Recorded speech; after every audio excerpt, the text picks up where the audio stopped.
முத்துராமலிங்க தேவர் வந்து எங்கேயாவது வந்து ஜாதி அரசியலை வந்து முன்னிறுத்தியிருக்காரா? இங்க பார்த்தீங்கன்னா, தேவர் பேர்ல ஏகப்பட்ட ஜாதி இயக்கங்கள் இருக்கு. அது வந்து அவர வந்து பெருமைப்படுத்துறது கிடையாது. அவர எவ்வளவுக்கு எவ்வளவு கேவலப்படுத்துறோமோ, அவ்வளவுக்கு எவ்வளவு நம்ம கேவலப்படுத்துறோம். நேதாஜி வந்து இந்த ஜாதிக்காரன் தான் என் படைக்கு வரணும். இந்த ஜாதிக்காரன் வேணாம்னு எந்த இடத்துலயாவது சொல்லியிருக்காரா? இங்க நேதாஜி பேர்ல தான் ஜாதி இயக்கங்கள் எல்லாமே இருக்கு. எல்லாத்தையும் தான் சொல்றேன். நம்ம யாரையும் வந்து பாராட்டியும் சொல்லல, நம்ம வந்து புரட்சியும் சொல்லல. இந்த நிலை வந்து களையப்பட வேண்டும். இவங்களுக்கு வந்து புரிதலே இல்ல. இவங்க என்ன நினைச்சிட்டு இருக்காங்க அப்படின்னா, முத்துராமலிங்க தேவர வந்து ஜாதிய தலைவர்ன்னு மித்தவங்க சொல்லிட்டாங்கன்னா, இவங்க ரொம்ப கோவப்படுறாங்க. ஆனா, முத்துராமலிங்க தேவர் வந்து எங்க ஜாதிக்காரரு. எங்களுடைய ஜாதிக்காக போராடினவர்ன்ற மாரி இவங்களே அவர அசிங்கப்படுத்துறாங்க. ஒரு தேசிய தலைவர வந்து இவங்களே சாதி தலைவருக்குள்ள சுருக்கிக்கிட்டு மத்தவங்க மேல கோவப்படுறதுல வந்து பெருசா ஒண்ணும் அர்த்தம் இல்ல சார். இந்த நிலை மாறணும். இவங்களுக்கு இன்னும் புரிதலே வரல சார். நீங்க பாத்தீங்கன்னா திருமாவளவன் எடுத்துக்கங்க. திருமாவளவன் வந்து கச்சத்தீவு அரசியல் பேசுறாரு. பாமகவை எடுத்துக்கங்க. 10.5% இடஒதுக்கீடு, மின்சார ஊழல், நிலக்கரி ஊழல பேசிட்டு இருக்காங்க. அதே போல கிருஷ்ணசாமி எடுத்துக்கங்க. அவங்க வந்து அருந்ததியரோட இடஒதுக்கீடு வந்து தவறு. அவங்க வந்து அவங்க இடஒதுக்கீடை தாண்டி எங்க இடஒதுக்கீடுக்குள்ளேயும் வர்றாங்க. மிச்ச மீதி இருக்கிறவன் அதை அந்த அரசியல பேசுறாரு. மாஞ்சோலை தோட்ட தொழிலாளர் அரசியல பேசுறாரு. ஆனா தேவர் சமூகத்துல இருக்கக்கூடிய இயக்கங்கள், தலைவர்கள் இவங்களுக்கு முதல்ல வந்து அரசியல் அறிவே இல்ல சார். அரசியல் ஞானமே இல்ல. இருந்தா தானே இவங்க அடுத்தது பேசுவாங்க. இவங்களுடைய அரசியல் எல்லாம் இந்த ஹெல்மெட் போடாம போனவன் அல்லது வந்து இந்த குடிச்சிட்டு வண்டி ஓட்டுனவனுக்கு ஃபோன் பண்ணி காப்பாத்துறது, இல்ல ஏதாவது சண்டை போட்டவனை வந்து போலீஸ்ல ஃபோன் பண்ணி பேசுறது, இதை தாண்டி அரசியல் அறிவு இவங்களுக்கு இல்ல. அப்படி அரசியல் அறிவோட ஒன்று ரெண்டு பழைய தலைவர்கள் இருக்காங்க. ஐயா முருகன்ஜி எடுத்துக்கங்க. முருகன்ஜி அண்ணனை மாதிரிலாம் வந்து ஒரு பழுத்த அரசியல்வாதி. கதிரவன் எடுத்துக்கங்க. இவங்கெல்லாம் விவேகமா இருக்காங்க. ஆனா இவங்கள ஃபாலோ பண்றாங்களான்னா இவங்க பத்தி கேட்க மாட்டேன்றேன்.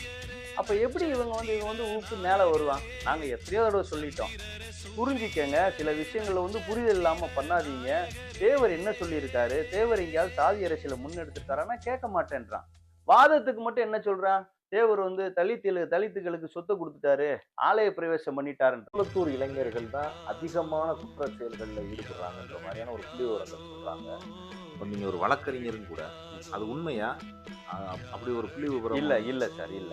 அதாவது இது வந்து ஏரியா வைஸா தான் பிரிக்கணும். திருநெல்வேலி மாவட்டத்துல வந்து இப்போ சப்டிவிஷன் வைஸா எடுத்துக்கணும்.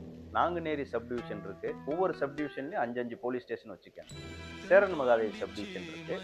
அதே போல உங்களுக்கு தாளைத்தூர் சப்டிவிஷன் இருக்கு. இப்படி ஒரு ஒரு இந்த அம்பை சப்டிவிஷன் இப்படி ஒரு 4-5 சப்டிவிஷன் இருக்குன்னு வைங்களேன். வள்ளியூர் சப்டிவிஷன். இப்போ நான் வந்து ஆர்டிஐல போட்டு வாங்கினேன்.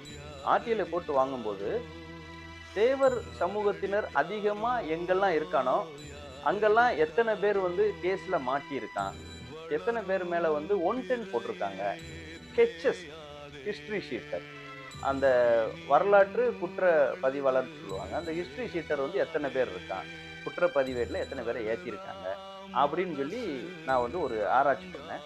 அதுல பாத்தீங்க அப்படின்னு சொன்னா தேவர் வந்து எங்கெல்லாம் அதிகமா இருக்கானோ அந்த ஸ்டேஷன்ல ஃபுல்லா அந்த எந்த லிமிட்ல அதுல ஃபுல்லா தேவர் வந்துடுறான். அதாவது எண்ணிக்கை அடிப்படையில அந்த ஜனத்தொகை அடிப்படையில தேவர் அதிகமா இருக்கிறதுல ஃபுல்லா தேவர் வந்து ஹிஸ்டரி ஷீட்டர் அதிகமா இருக்கான். அதை தாண்டி மித்த கம்யூனிட்டி அதிகமா இருக்கும் பாத்தீங்களா, மானூர் ஸ்டேஷன்ல எடுத்து பார்த்தேன். இப்போ வழக்கமா வந்து இப்போ ஒரு 100 ரவுடி லிஸ்ட்ல வந்து 100 பேரை ஏற்றிருக்காங்க அப்படின்னா தேவர் அதிகமா இருந்தா 60 பேர் தேவரா இருக்கான். அதே இது மானூர்ல பாத்தீங்கன்னா அங்க வந்து ஷெட்யூல் காஸ்ட் வந்து அதிகம், பட்டியல் சமூக மக்கள்.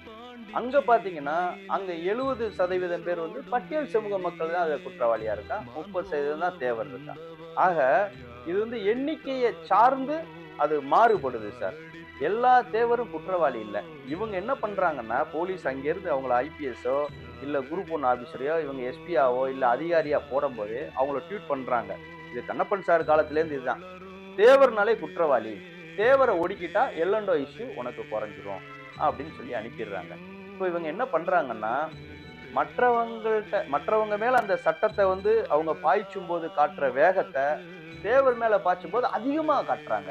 இப்ப தேவர் ஒரு குற்றவாளின்னு வைங்க, அவனை வந்து பிடிச்சி அரெஸ்ட் பண்றது மட்டும் இல்லாது அவனுக்கு குண்டாஸ் போடுறது, அவன் காலை உடைக்கிறது, அவன் வெளியே வந்த பின்னாடி அவனை ஃபர்தரா ஃபாலோ பண்ணி ஜெயில் வாசல்லே பிடிச்சி மறுபடியும் வழக்கு போடுறது, அவன் வெளியூர்ல வேலை பார்த்துட்டு இருந்தா கூட அவனை கூட்டிட்டு வந்து ஒரு பொய் வழக்க போட்டு மறுபடியும் கை காலை உடைக்கிறது, இந்த வேலையை கண்டினியூஸா பண்றாங்க.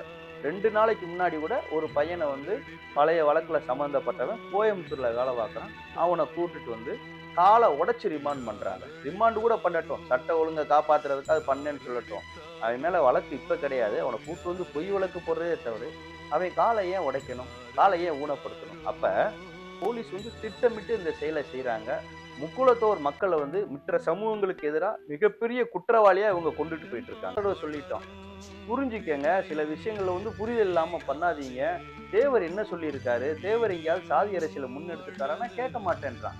வாதத்துக்கு மட்டும் என்ன சொல்றான், தேவர் வந்து தலித்துகளுக்கு சொத்து கொடுத்துட்டாரு, ஆலய பிரவேசம் பண்ணிட்டாருன்றான். ஆனா அதே தேவர் நினைவிடத்திற்கு, பசும்பொன் கோவிலுக்கு தலித் சமூக தலைவர் வந்தா இவன் தான் எழுத்துக்கிட்டு இருக்கான். இது முன்னுக்கு பின் முரணா இருக்கு. இந்த முரண கலை அப்படின்னு சொன்னா இவங்க கேட்க மாட்டேன்றான். இன்னும் கொஞ்ச நாள் ஆகும் சார். இந்த சமூகம்லாம் வந்து நம்ம தான் சொல்றோம், நம்மளை விட குறைந்த சமூகங்கள், தாழ்ந்த சமூகங்கள், அந்த சமூகம் இந்த சமூகம் தான். ஆனா உண்மையிலே அவங்களாம் நம்மளை தாண்டி எங்கேயோ போயிட்டு இருக்காங்க. நம்ம ஆண்ட பரம்பரை வளர்ந்த பரம்பரைன்னு சொல்லிட்டு இன்னும் 30 வருஷம் பின்னாடியே இருக்கேன் சார். உண்மையிலே இவங்களுக்கு புரிதல் வரல அப்படின்னு சொன்னா சில வருடங்களுக்குள்ள அந்த சமூகம் வந்து மிகப்பெரிய பின்னடைவை சந்தித்து விடும். இன்னைக்கு பார்த்துக்கங்க, அன்னைக்கு கதிரவன் எம்எல்ஏவா இருந்தாரு, ஏதோ ஒரு குரல் கேட்கும், ஏதோ ஒரு விஷயத்துக்கு சொல்லலாம். அதுக்கடுத்து வந்து கருணாசன் இருந்தார், ஏதோ ஒரு குரல் கொடுத்துட்டு இருந்தாரு. 2020-21 எலெக்ஷன் வந்த பின்னாடி யார் நம்ம சமூகத்துக்கு ரெப்ரசன்டேட்டிவா இருந்தாங்க, அவங்களுக்கு யார் ஓட்டு போட்டாங்க? இவனை பொறுத்தளவுல பாரதிய ஜனதா கட்சியிலயோ, அதிமுகவிலேயோ, திமுகவிலேயோ, வேறு கட்சிகளையோ ஒரு தேவமாருன்னா அவரை வந்து தேவர் சமூக தலைவரா ஆக்கி அவருக்கு ஓட்டு போடுன்றான். ஆனா நம்ம சமூகம் சார்ந்து அதே இதுல வாண்டையார் இருப்பாரு, சேதுராமன் ஒரு கேண்டிடேட் போடுவாரு, அதே போல வந்து கதிரவன் நினைப்பாரு, அவங்கள ஓட்டு போட்டு ஜெயிக்க வைக்க மாட்டான்.